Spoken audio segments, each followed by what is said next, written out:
Hola, muy buenas tardes. Mi nombre es Lucero Hernández González y hoy cubriremos la sección número 4, bajo los temas vinculación de la escuela con la sociedad y vínculos de la escuela con el mercado de trabajo. Comenzamos. Primera frase. Existe una compleja relación entre la sociedad y una institución educativa, ya que la sociedad es el resultado de la escuela que hemos permitido tener y la escuela es lo que la sociedad ha querido que sea. R. Santos, 2015.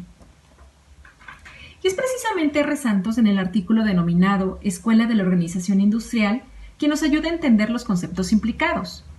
Primero, ¿qué es la sociedad? La sociedad está constituida por un conjunto de personas que habitan un territorio, que hablan un mismo idioma y tienen una misma cultura. ¿Qué labor tiene la institución educativa entonces? Es donde se fomenta la educación, que es el motor que impulsa el desarrollo de toda sociedad. Desde el Sistema Educativo Nacional, el cual comprende 4 niveles, que es el inicial, primaria, secundaria y superior, se han hecho ingentes esfuerzos para mejorar la calidad educativa. Sin embargo, los resultados se ven a largo y mediano plazo. Ahora entonces, no puede existir una buena sociedad si no existe una buena educación. La sociedad y la educación forman el carácter de la persona. El buen funcionamiento de una institución educativa depende de aquello que la sociedad quiera conceder y admitir en el momento más importante, según sus ideales y posibilidades de acción. Las instituciones educativas juegan un papel preponderante en la sociedad, el cual se encuentra determinado por las condiciones particulares del contexto histórico, sociocultural, donde se encuentra cada institución educativa. La escuela debe y puede hacer nuevos compromisos con la sociedad. El contrato fundacional debe repensarse por los continuos cambios de la sociedad. Es el momento de redefinir los roles, tareas, derechos y obligaciones que deben asumirse dentro de la escuela. Además de democratizarse el saber, más aún en la era de las TIC. Es por eso que el contrato fundacional debe redefinirse. El papel de la escuela debe encaminarse a democratizar el saber, transmitiendo a tiempo el desarrollo científico y tecnológico, garantizando recursos para mantener el patrimonio cultural de los pueblos, creando un modelo de gestión en el que la sociedad pueda participar.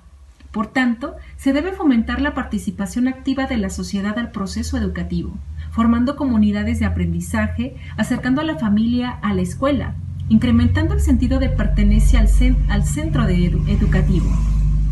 Es por tanto que se debe empezar por integrar a la familia a la escuela, pero esta integración debe ser con base a una participación activa de los padres al aprendizaje de sus hijos. Se tiene la errónea concepción de que la escuela es la única institución que enseña. Sin embargo, los estudiantes demuestran en las aulas más aprendizajes empíricos de lo que aprenden en los centros educativos. Los estudiantes llegan a los centros educativos con valores y conocimientos que son extraídos de las experiencias familiares y sociales. En definitiva, es necesaria una relación eficaz con la sociedad para de esta forma buscar solución conjunta a las problemáticas que enfrentan las instituciones educativas. Por otra parte, Pilar Mingorance y Araceli Estebarans en la revista Fuentes 2009 comentan: la formación y la educación están muy implicadas en el cambio. El futuro no descansa y por ello las modificaciones que se producen en el mundo de hoy hacen que muchos de los problemas que se presentan los veamos como difíciles y no sepamos qué estrategias emplear para nuestro trabajo. Es difícil encontrar un país que esté conforme con su sistema educativo. La época de cambios que estamos viviendo hace difícil llegar a encontrar soluciones mejores. La época industrial creó sus propias escuelas que han ido evolucionando, pero la sociedad del conocimiento tiene que crear sus propias escuelas y en estos momentos podemos decir que los procesos de cambio educativo se encuentran en una encrucijada. Pero los gobiernos, los pueblos, las comunidades no pueden hacer mejor inversión que lograr un cambio importante y relevante en las estructuras educativas, acorde con el momento presente y sobre todo con el futuro. Estamos enfrentados a la necesidad de un cambio profundo. Pero, ¿por qué es tan difícil cambiar?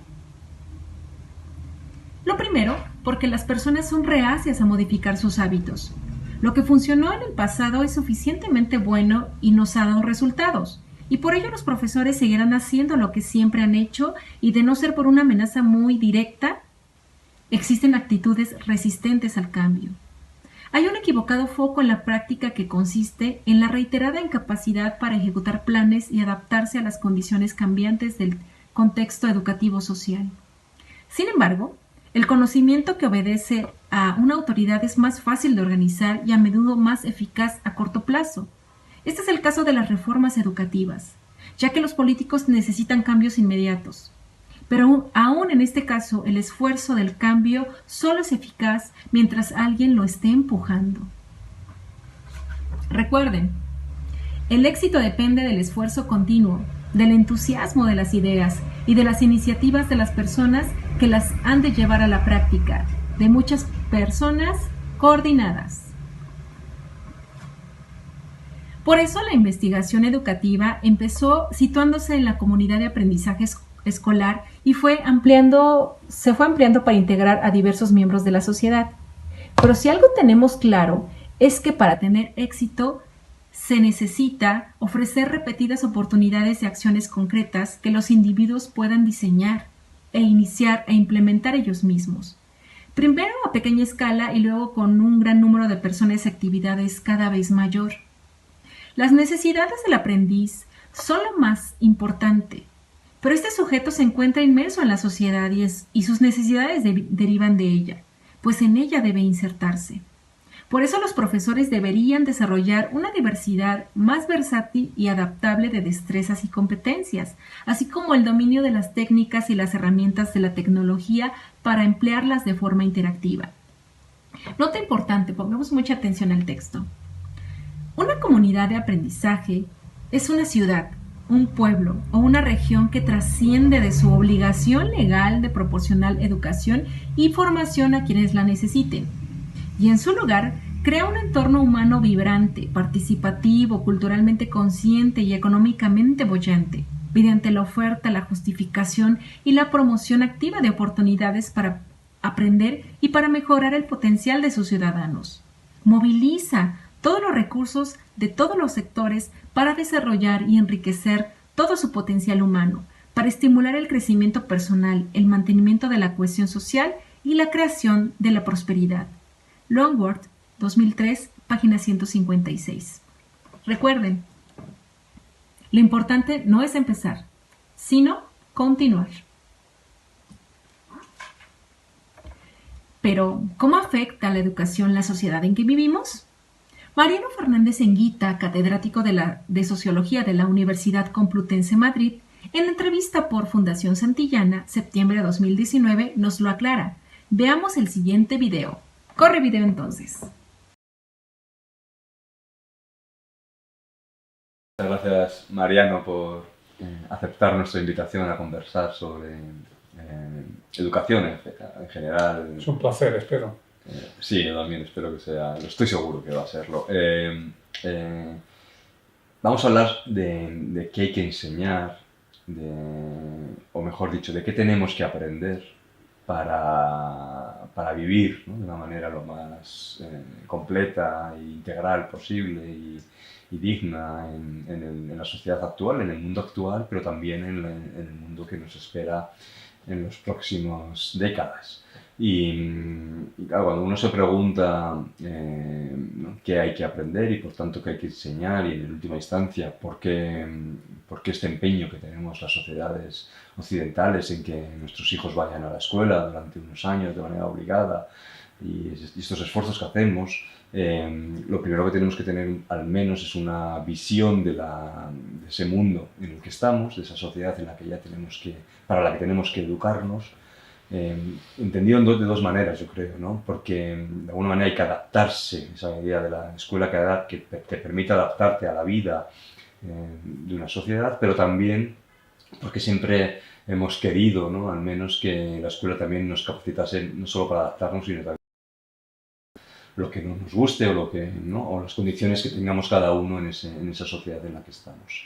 Entonces yo la primera pregunta que te quería hacer, o lo primero que me gustaría escucharte es, que tú conoces bien, ¿no? ¿Cómo describirías de una manera, es complejo, ¿no?, cómo describirías de una manera breve este mundo, esta sociedad en la que estamos viviendo, para la que tenemos que prepararnos, que estamos viviendo ahora y que en las próximas décadas, pues, ¿qué proyección imaginas? Pues, lo primero sería que es algo trivial y banal, pero hay que repetirlo, es una sociedad, y es más sociedad que nunca. Quiero decir que ya hace siglos que vivimos en sociedades amplias, no solo en el sentido de que están ahí al fondo, como parte del paisaje, sino en el sentido de que salimos todos los días de casa, del ámbito doméstico, familiar, etc. Salimos a la fábrica, a la oficina, al partido político, a la iglesia, al barrio, al ayuntamiento, ¿no? Y eso cada vez más. Ya no hay casa de la pradera, cada vez hay menos autónomos o es otro tipo de autónomo que no es la empresa familiar. Y eso implica educarse para vivir en sociedad mucho más que nunca. Y para vivir en sociedad se aprende a vivir en sociedad viviendo en sociedad. Y por eso el papel de la escuela. Por eso no puede ser simplemente la familia o los padres o una reflexión interior la que te prepare para vivir en sociedad. Y luego la segunda parte son los grandes cambios que ha habido respecto de cuando fundaron el sistema educativo, que ha venido desarrollándose, perfeccionándose, ampliándose, etcétera, porque como decía un artículo clásico, me acuerdo de un grupo de neoinstitucionalistas que hablaban de la globalización mucho antes de que nadie hablara de ella, hacían un modelo europeo de expansión mundial. O sea, la escuela nació en poquitos sitios, pero se ha extendido como un modelo uniforme en todas partes. ¿Por qué? Pues porque respondía a un tipo de sociedad, sociedad nacional, sociedad industrial, sociedad moderna, con una estructura aparentemente al menos predecible, queríamos saber hacia dónde iba, y sociedad de Gutenberg, galaxia Gutenberg basada en la escritura, lectura y tal. Todo eso cambia. Entramos en un mundo global, entramos en un mundo postindustrial, entramos en un mundo digital y entramos en un mundo de muy, muy rápido y en gran medida, o en alguna medida impredecible, cambio. Y entonces hay que adaptarse a todo eso. Sí, esto que los sociólogos nos gusta poner nombres que dan muy buena idea, ¿no? Pues hay quien habla de lo líquido, hay quien habla de lo incierto, hay quien habla de lo desbocado, ¿no? De ese mundo desbocado que yo tengo la sensación de que siempre ha sido así, ¿no? Pero que probablemente hay algunas características que lo hagan especialmente desbocado en este, como decía. Es que la educación es un programa, la escuela es un programa. Nosotros metemos a los niños en la escuela para que crezcan y vayan a una sociedad. Entonces la cuestión, el mundo ha sido desbocado. Muchos, aquí decir, nadie había planeado la Primera Guerra Mundial o las catástrofes naturales o las grandes migraciones. Eran cosas históricamente imprevistas, por lo menos para los que educaban a los niños, que luego protagonizarían esos procesos, ¿no? Pero teníamos un programa. Sí, creíamos que la sociedad iba a ser pues, una sociedad industrial y rica por ello, o una sociedad democrática, o socialista, o comunista, o un sistema de pequeñas cooperativas prudonianas. Si tú tienes un proyecto, aunque ese proyecto sea completamente irreal, de ese proyecto puedes deducir una idea de educación. Si tú comprendes que puedes tener un proyecto, pero las probabilidades de que ese proyecto se materialice son limitadas, o incluso piensas que no sabes muy bien por dónde van a ir las cosas, lo que no quiere decir una visión pesimista. Puedes tener una visión muy optimista y al mismo tiempo positiva y al mismo tiempo pensar que hay un alto grado de incertidumbre. Excelente video. Sin lugar a dudas, puntos que analizar en la actividad de fin de Expo. Ahora analicemos el tema. Vínculos de la escuela con el mercado de trabajo. Para 2020, 5.4 millones trabajan sin ejercer su profesión y hay 3.3 millones de personas desempleadas. Omar Ponce, de 31 años, trabaja de mesero en un restaurante al centro de la Ciudad de México. Muy pocos saben que concluyó la licenciatura en Administración de Empresas a los 24 años y nunca ha ejercido su profesión. Cuando salí de la carrera solo había empleo como cajero y pagaban muy poco. Yo trabajaba como mesero y ganaba más, así que aquí me quedé. Seguí buscando, pero las ofertas laborales no mejoraban, comentó para El Heraldo de México. En México, 46% de los mexicanos con una formación universitaria están subempleados y trabajan en labores que nada tienen que ver con su carrera, reveló un estudio de la Organización para la Cooperación y el Desarrollo Económicos, OCDE. Miguel Calderón Chelius, director del Observatorio de Salarios de la Universidad Iberoamericana, comentó que las empresas que hay en el país han sido incapaces de crear el suficiente empleo para los universitarios, y la mayoría de los que hay, es decir, los empleos que hay, pagan sueldos muy precarios. Por eso, aunque tengan una carrera, buena parte de los jóvenes optan por autoemplearse, trabajar en el sector de servicios o en la informalidad. De acuerdo con el reporte Educación Superior, Resultados y Relevancia para el Mercado Laboral en México, que elaboró la OCDE, esta situación se ha incrementado, pues en 2010 el porcentaje de egresados que no ejercían eran del 44%. Por otro lado, el Instituto Nacional de Estadística y Geografía, INEGI, contabilizó el tercer trimestre de 2019 a 15.090.000 profesionistas en el país, de los que 11.789.000 tienen un empleo, y de estos, 5.422.000 trabajan, pero no ejercen su profesión, es decir, 54% están en las filas del desempleo. Calderón Chelius indicó que los egresados enfrentan las presiones económicas muy fuertes y frente a la desesperación y frustración de no encontrar un trabajo, optan por laborar en un área diferente a la que estudiaron. Terminan por conducir un taxi, se dedican al comercio o se vuelven emprendedores. La Secretaría del Trabajo reveló que 38% de los profesionistas de quienes tienen una carrera ganan en promedio 6,000 pesos mensuales. La OCDE refiere que entre 2010 y 2018, la proporción de egresados jóvenes que eran trabajadores por cuenta propia o dirigían un negocio que empleaban a terceros aumentó del 12.7 al 13.8%. La organización concluyó que esto tiene que ver con la falta de oportunidades laborales que enfrentan los jóvenes en el país. La contratación de egresados jóvenes en México es inferior al promedio de la OCDE, lo que indica que hay una serie de egresados que están buscando de forma activa puestos de trabajo adecuados, pero que no los encuentran, refiere el estudio.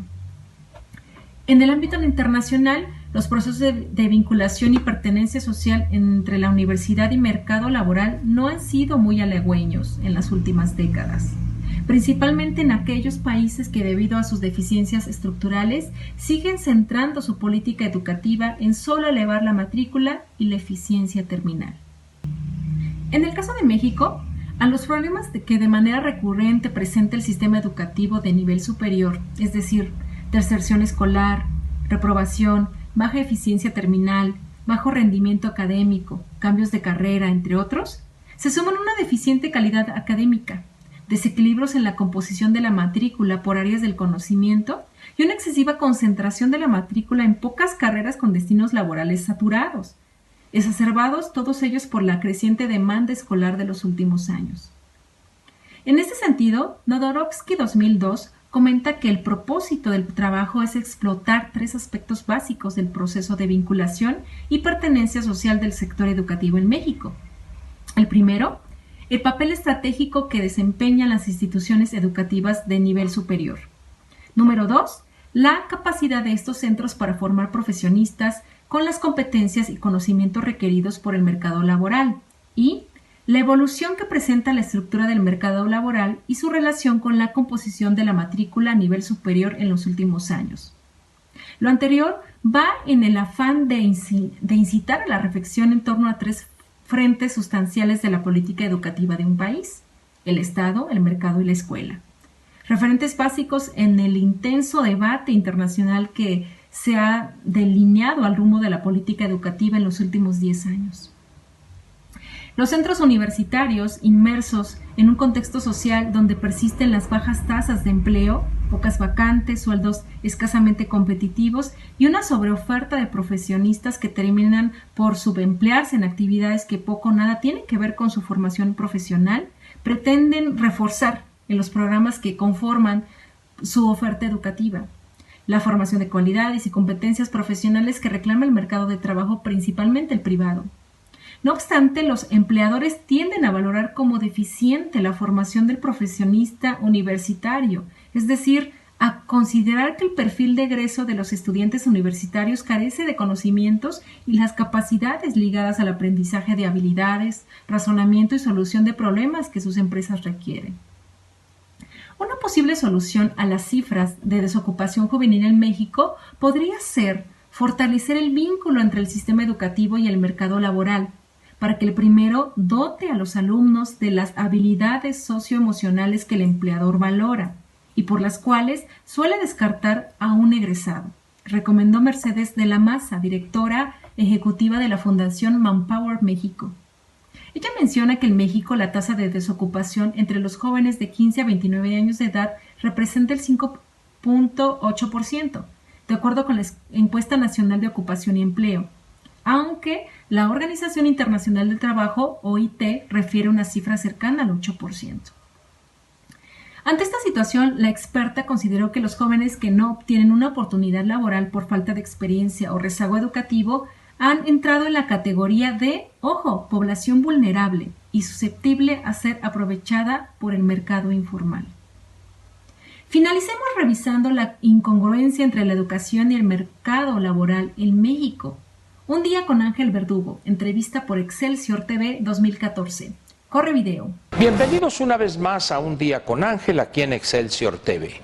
Vamos a continuar con el tema que tratamos el día de ayer, que es la educación, pero desde un punto de vista, vamos a decir, no el tradicional, sino aquel que se relaciona con la inadecuación, pudiéramos ponerlo de esa manera, entre lo que aprende el estudiante en bachillerato y en la universidad y lo que demandan los empleadores.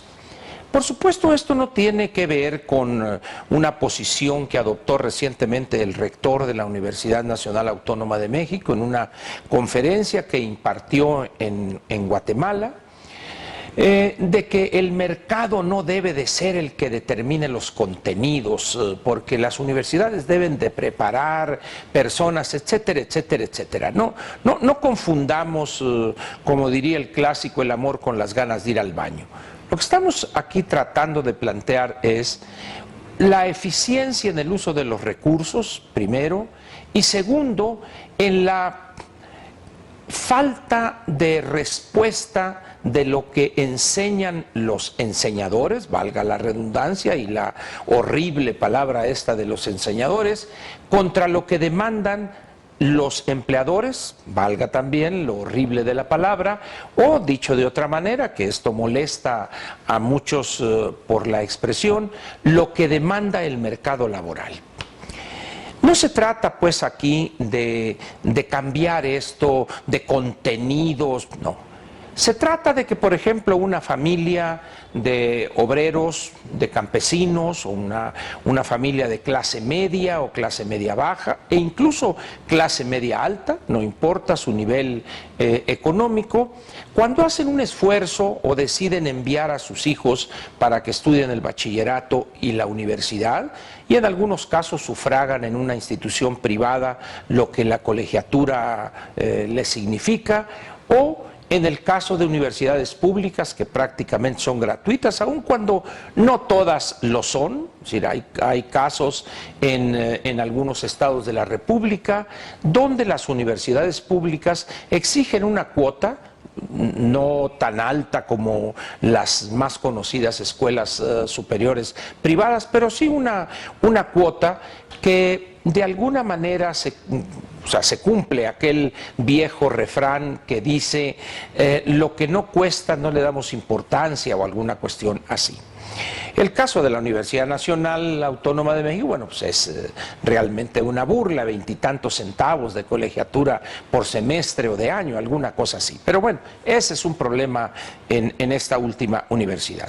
Decía pues que el problema que tratamos de plantear aquí es esa falta de relación o de una estrecha colaboración entre quien enseña y entre quien contrata.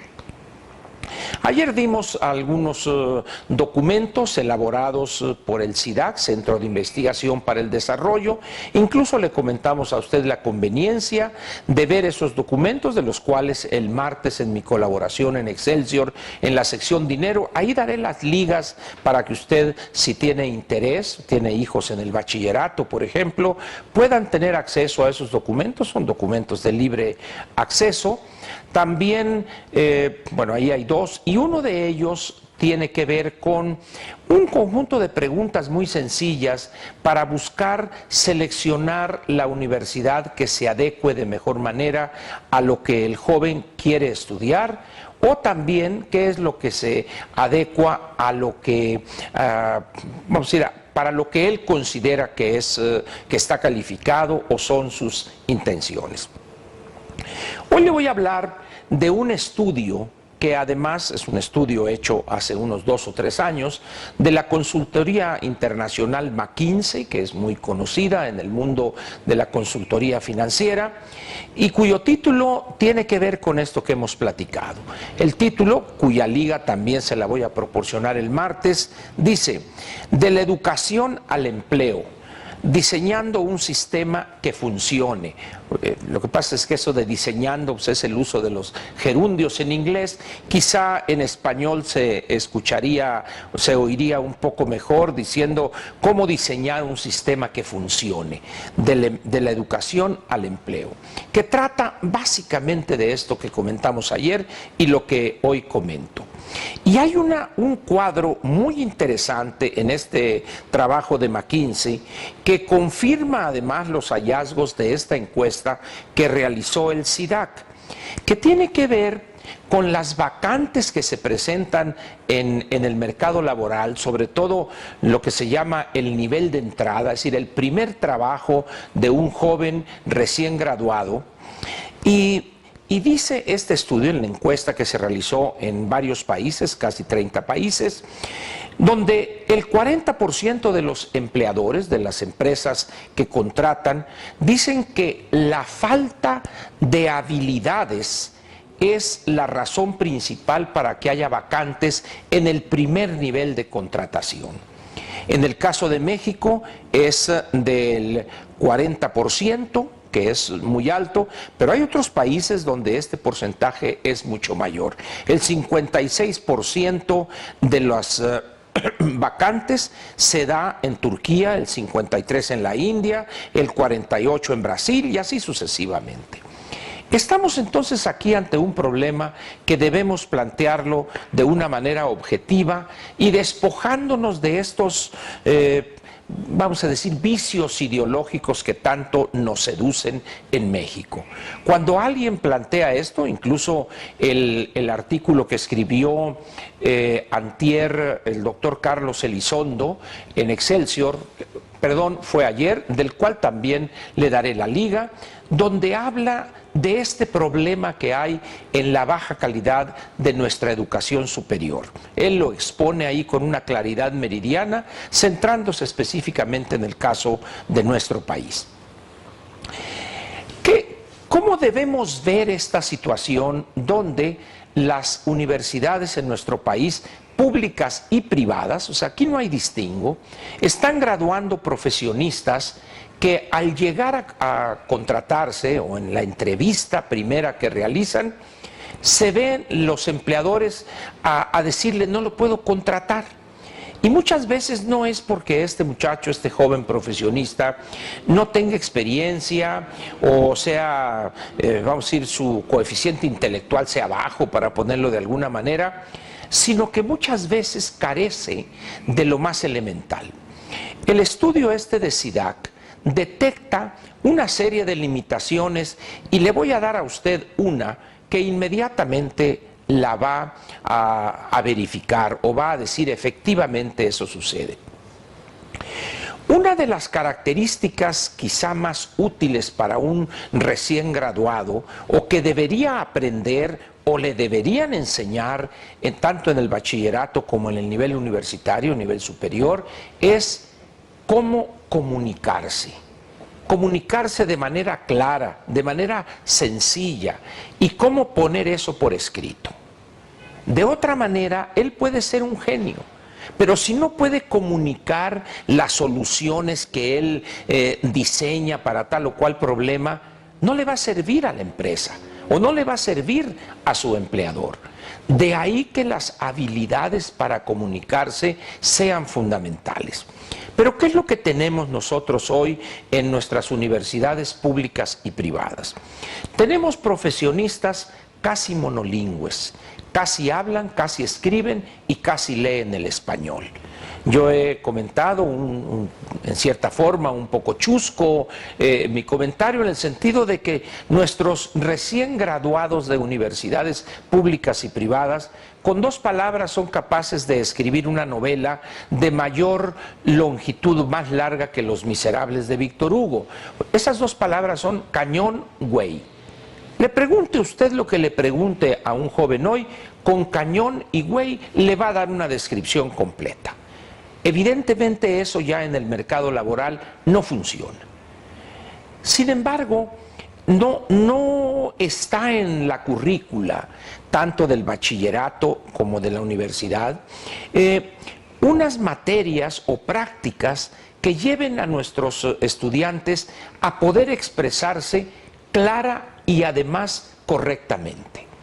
Alguien dirá, bueno, es que para expresarse correctamente, para tener un buen vocabulario, hay que leer. Entonces entramos a otro problema, que es el hábito de la lectura, el cual debería ser inculcado quizá en la primaria y en la secundaria, pero ya nos iríamos muy atrás. Otro problema que hay, que es el segundo idioma.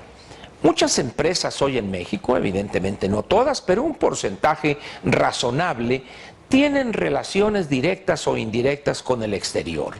En algunos casos la adquisición de maquinaria, por ejemplo, en otros algún paquete tecnológico nuevo que buscan implantar y requieren en un determinado momento, si contratan a un asesor o a un técnico que venga a instalar ese equipo o que venga a prestar asesoría externa, el idioma de trabajo con el cual comunicarse con este técnico casi siempre es el inglés. De ahí que los profesionistas o los jóvenes recién graduados les convendría mucho aprender inglés, pero aprenderlo razonablemente bien. No sé si le ha tocado a usted casos, ya sea que usted contrata a una persona y le dice, perdone, ¿habla usted inglés, joven o señorita? ¿Habla usted inglés? 50%. ¿Qué significa eso? ¿Que nomás lo habla durante el día o durante la noche? La verdad es que tenemos una propensión, producto de tantos años de economía cerrada, que nos impidió integrarnos al mundo, el ser monolingües. Tenemos todavía la idea equivocada de que nos basta con el español, bien o mal hablado, bien o mal escrito o bien o mal entendido. Hoy no es posible que un profesionista recién salido de la universidad o del Politécnico o de algún instituto tecnológico, sobre todo que ya tenemos 26 años de apertura económica y 20 de integración plena con Estados Unidos y Canadá, y todavía nuestros graduados no salgan hablando inglés, pero hablando bien inglés, leyendo bien inglés y redactando en inglés. ¿Por qué? Simplemente por una razón práctica. Es el idioma con el cual se expresan los negocios en el mundo. Así se hacen los negocios en el mundo. Por eso me da risa a mí cuando creo que en la anterior administración aquí en el Distrito Federal se iba a enseñar náhuatl, el cual ya quedó olvidado. Pues yo no sé si los chinos iban a aprender náhuatl, pero dejemos eso de lado. Resumo pues. Le voy a dar esos documentos, las ligas, para que usted con sus hijos, si están en edad, bachillerato o en la universidad, los revisen, los vean y espero que les sean útiles. Y segundo, debemos buscar que los jóvenes, que nuestros hijos, en las escuelas donde estén, preparatorias, bachilleratos técnicos o en la universidad, se aprendan a comunicarse, aprendan a redactar correctamente, y también aprendan inglés, pero que lo aprendan bien, a leer, a hablar y a escribir en inglés. Y eso, le aseguro a usted, les garantizaría una incursión exitosa en el mercado laboral. El tema creo que es interesante, espero que así le haya parecido a usted. Nos vemos aquí el lunes en Un Día con Ángel en Excelsior TV. Por lo pronto, muchas gracias y muy buenas noches. Concluimos entonces que la escuela juega un papel vital en el progreso de la sociedad. Pero si los entes más próximos, como los gobiernos, empresas, políticas públicas, instituciones educativas y los propios alumnos no están conjugados de manera integral, por más que te esfuerces en estudiar y ser excelente, no pasarás del techo de cristal al cual estamos sometidos. Deberíamos irnos de nuestro país para progresar. Inicia la actividad, inicia la mesa redonda, cierro video e inicio en vivo con ustedes. Muchas gracias.